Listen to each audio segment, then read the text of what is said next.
Assalamualaikum warahmatullahi wabarakatuh. Sebelumnya perkenalkan, nama saya Nelvita Febrianti, MPMC 1B019137, kelas B Manajemen. Baiklah, di sini saya akan menjelaskan tentang obligasi dan valuasinya. Menurut Fahmi, obligasi merupakan surat berharga yang dijual kepada publik, di mana di sana dicantumkan berbagai ketentuan yang menjelaskan berbagai hal seperti nilai nominal, tingkat suku bunga, jangka waktu, nama penerbit, dan beberapa ketentuan lainnya yang menjelaskan dalam undang-undang yang disahkan oleh lembaga yang terkait. Obligasi adalah surat berharga atau sertifikat yang berisi kontrak antara pemberi pinjaman dengan penerima pinjaman. Surat obligasi adalah selembar kertas yang menyatakan bahwa pemilik kertas tersebut memberikan pinjaman kepada perusahaan yang menerbitkan obligasi. Dalam setiap obligasi tertera nilai nominal obligasi serta tingkat bunga obligasi. Perusahaan menerbitkan obligasi biasanya disebabkan oleh kebutuhan dana dalam jumlah besar yang tidak bisa dipenuhi dari akumulasi laba yang ditahan maupun dari utang bank. Karena obligasi ini memiliki masa jatuh tempo yang lebih dari 1 tahun, biasanya antara 5-20 tahun, maka apabila perusahaan menerbitkan obligasi akan menimbulkan utang obligasi. Utang ini dikelompokkan ke dalam utang jangka panjang. Investor memiliki pilihan dalam berinvestasi dalam obligasi.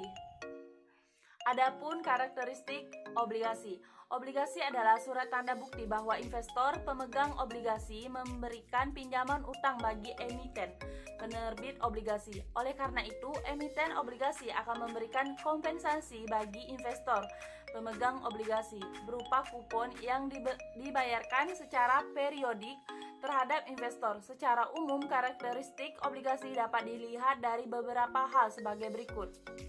1. Nilai intrinsik. Nilai intrinsik suatu obligasi merupakan nilai teoritis dari suatu obligasi. Nilai intrinsik bisa diperoleh dari hasil estimasi nilai saat ini. Dari semua aliran kas obligasi di masa yang akan datang, nilai intrinsik obligasi dipengaruhi oleh tingkat kupon yang akan diberikan, waktu jatuh tempo, dan nilai prinsipalnya. Nilai nominal. Nilai nominal adalah nilai pokok dari suatu obligasi yang akan diterima oleh pemegang obligasi pada saat obligasi tersebut jatuh tempo. Kupon adalah nilai bunga yang diterima pemegang obligasi secara berkala. Kelaziman pembayaran kupon obligasi adalah setiap 3 atau 5 bulan. Kupon obligasi dinyatakan dalam annual prosentase.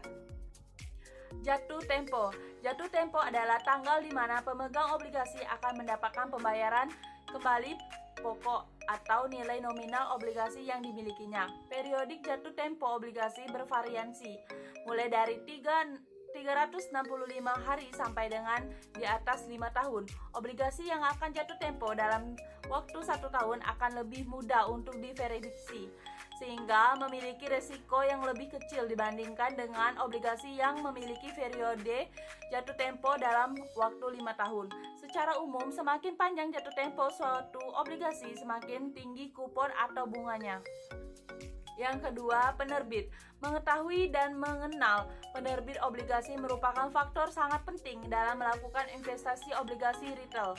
Mengukur risiko atau kemungkinan dari penerbit obligasi tidak dapat melakukan pembayaran kupon dan atau pokok obligasi tepat waktu, disebut default risk. Dapat dilihat dari peringkat rating obligasi yang dikeluarkan oleh lembaga pemerintah seperti Revindo atau Kasnik Indonesia. Yang ketiga, bond indentur. Indentur adalah dokumen legal yang membuat hak-hak pemegang obligasi maupun emiten obligasi. Dokumen tersebut akan membuat spesifikasi tertentu. Yang keempat, call profession.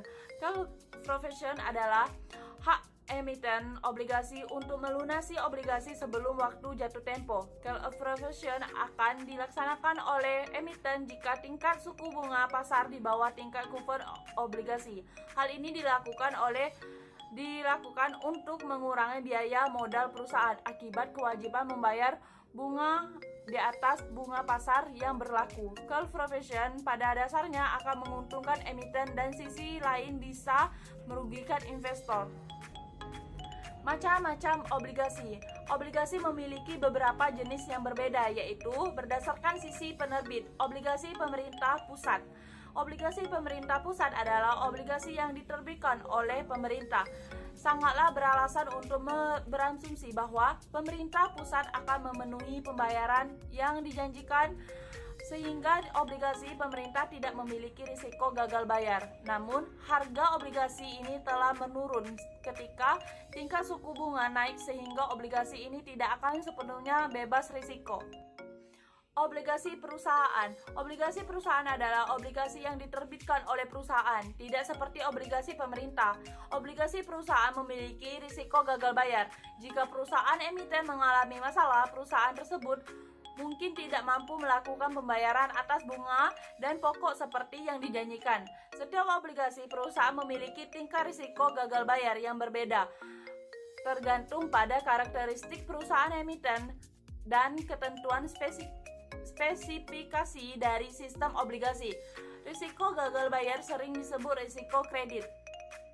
Obligasi pemerintah daerah. Obligasi pemerintah daerah adalah obligasi yang diterbitkan oleh pemerintah daerah. Misalnya, pemerintah provinsi, kota, kabupaten, pemerintah daerah biasanya mengeluarkan obligasi ini untuk membiayai modal seperti pembangunan jalan raya, perumahan rakyat, rumah sakit umum, universitas, dan lainnya. Obligasi luar negeri. Obligasi luar negeri adalah obligasi yang diterbitkan oleh pemerintah luar negeri. Obligasi perusahaan luar negeri tentunya juga memiliki risiko gagal bayar. Begitu pula dengan obligasi beberapa pemerintah luar negeri. Munculnya risiko tambahan jika obligasi dinyatakan dalam mata uang selain mata uang negara investor. Yang kedua, berdasarkan jaminan. Yang pertama, secured bonds adalah obligasi yang dijamin dengan kekayaan tertentu dari penerbitnya atau dengan jaminan lain dari pihak ketiga. Yang kedua, unsecured bonds adalah obligasi yang tidak dijaminkan dengan kekayaan tertentu tetapi dijamin dengan kekayaan penerbitnya secara umum. Yang ketiga, berdasarkan hak penukaran. Obligasi konversi. Obligasi konversi adalah suatu jenis obligasi yang dapat dikonversikan menjadi saham dari perusahaan penerbit obligasi dan biasanya pada rasio penukaran yang sudah ditentukan terlebih dahulu pada penerbitan obligasi tertentu. Ini merupakan suatu security yang terdiri dari dua unsur, yaitu utang dan ekuitas. Walaupun demikian, biasanya obligasi konversi ini memiliki tingkat suku bunga kupon yang rendah, di mana pemegang obligasi dianggap telah menerima kompensasi berupa suatu kesempatan untuk menukarkan atau mengkonversikan obligasinya dengan saham, biasa dengan harga yang lebih rendah dari harga saham tersebut dipasarkan. Dari sisi penerbit obligasi konversi, maka keuntungan yang diperolehnya yaitu pembayaran bunga yang lebih rendah. Namun sebagai kompensasi keuntungan tersebut, maka penerbit juga akan mengalami dilusi saham sewaktu pemegang obligasi melakukan konversi obligasinya ke saham baru. Obligasi tukar. Obligasi tukar adalah obligasi yang memberikan hak kepada pemegang obligasi untuk menukar saham perusahaan ke dalam sejumlah saham penerbit afiliasi milik penerbitnya. Obligasi opsi beli adalah suatu obligasi yang dapat dilunasi lebih awal oleh penerbit obligasi sebelum masa jatuh tempo obligasi. Tanggal opsi beli atau opsi pelunasan ini telah ditetapkan terlebih dahulu pada obligasi tersebut, misalnya 5 tahun setelah tanggal penerbit obligasi, dan lain-lain, dengan suatu harga pelunasan awal yang ditentukan. Pada obligasi jenis ini, penerbit memiliki hak opsi namun bukan kewajiban untuk membeli kembali obligasinya dari pemegang obligasi dengan harga yang telah ditetapkan sebelumnya. Obligasi ini secara teknis tidak sungguh-sungguh dibeli oleh penerbit, lalu kemudian dipegang oleh penerbit hingga masa jatuh temponya, namun dibatalkan seketika oleh penerbit.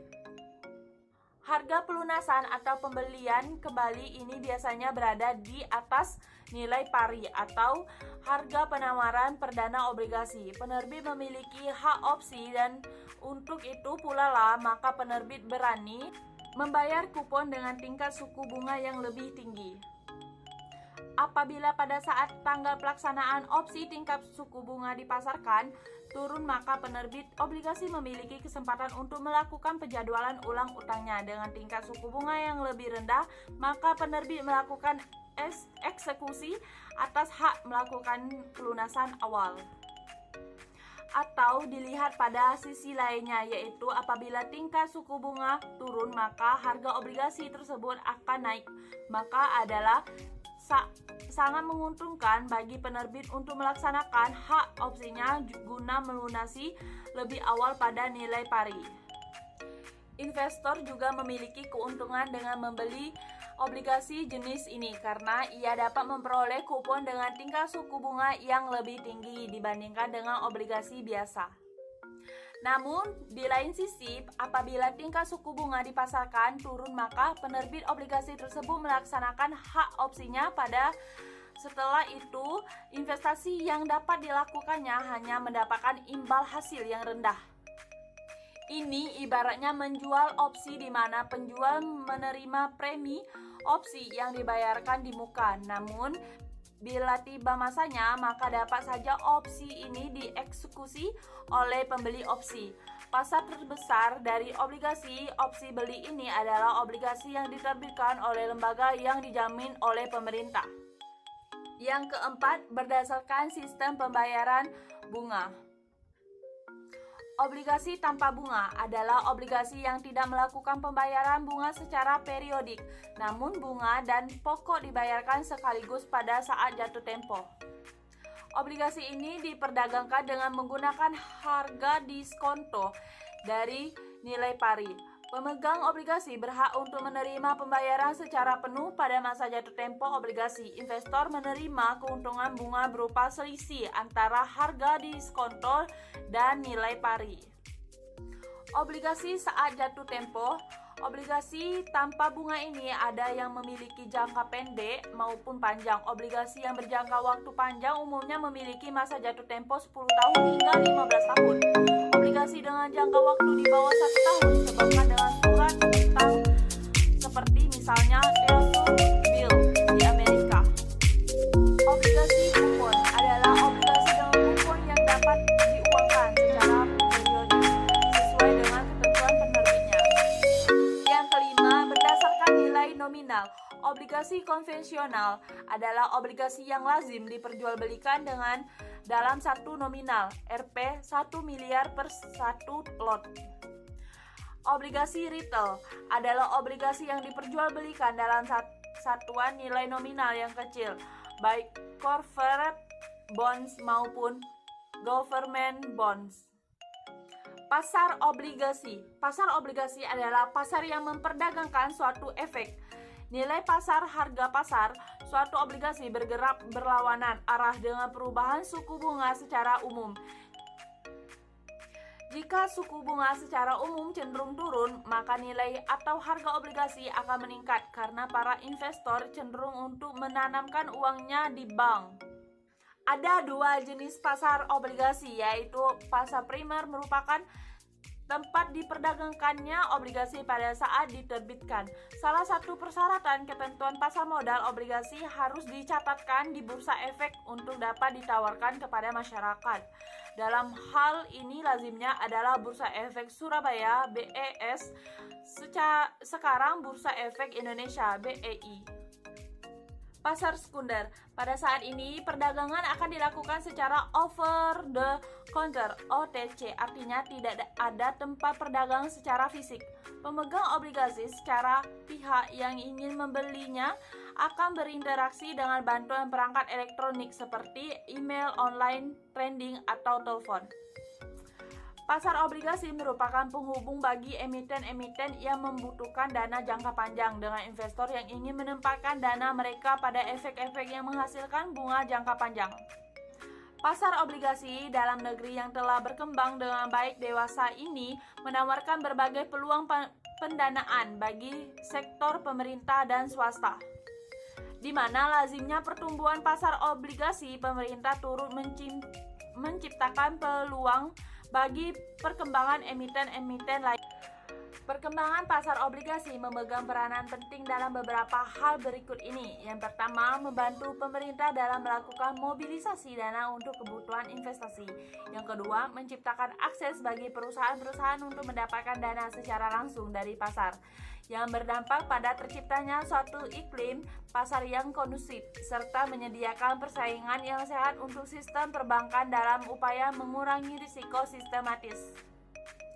Yang ketiga, menyediakan akses kepada investor terhadap berbagai macam instrumen keuangan untuk melakukan investasi baik secara langsung maupun tidak langsung pada instrumen reksadana, dana pensiun, dan perusahaan asuransi. Bila mana terciptanya suatu pasar obligasi yang telah mapan, maka mekanisme pasar akan dapat berperan lebih banyak. Hal ini juga turut berdampak positif pada terciptanya suatu iklim transparansi dari tingkat akuntabilitas yang lebih baik di pasar obligasi perusahaan, yang pada akhirnya turut mendukung komunitas analisis keuangan dan lembaga peringkat rating. Di Indonesia, pasar obligasi masih pada tahap awal, sehingga aspek pengembangan berikutnya akan menjadi prioritas penting bagi pemerintah. Dalam kurun waktu perkembangannya, pasar obligasi pemerintah telah tumbuh dengan pesat dari sama sekali tidak ada obligasi pemerintah sebelum tahun 1977. Obligasi pemerintah yang diperjualbelikan dewasa ini bernilai total 389 triliun, 14,2% dari PDB.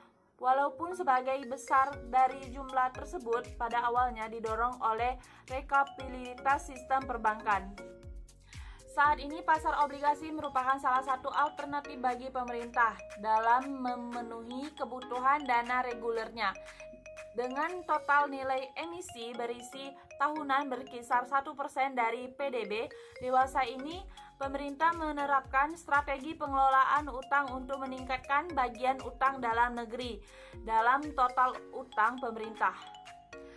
Pasar obligasi korporasi, walaupun volumenya lebih kecil dibandingkan dengan pasar obligasi pemerintah, juga terus berkembang saat ini dengan total nilai emisi sebesar lebih kurang 63 triliun.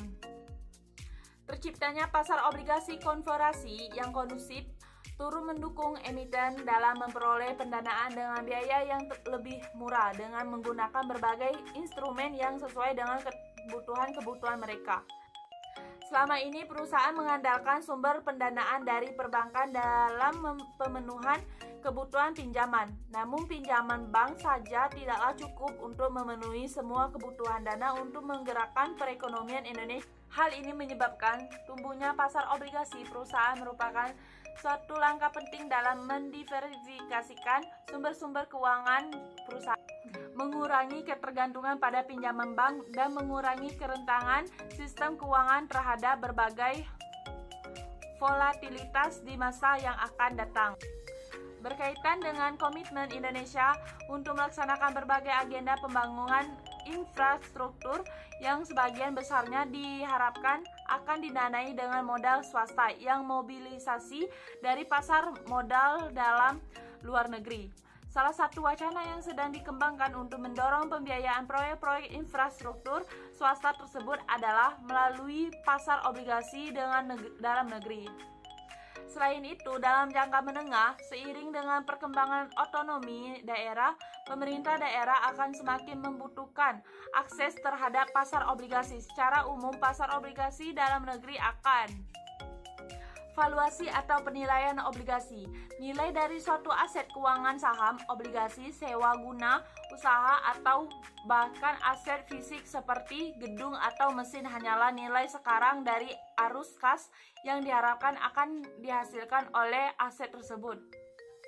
Obligasi dengan tingkat bunga pengembang, pembayaran bunga akan bervariasi dari waktu ke waktu. Untuk obligasi dengan kupon 0 tidak ada pembayaran bunga, sehingga satu-satunya arus kas adalah nilai pari.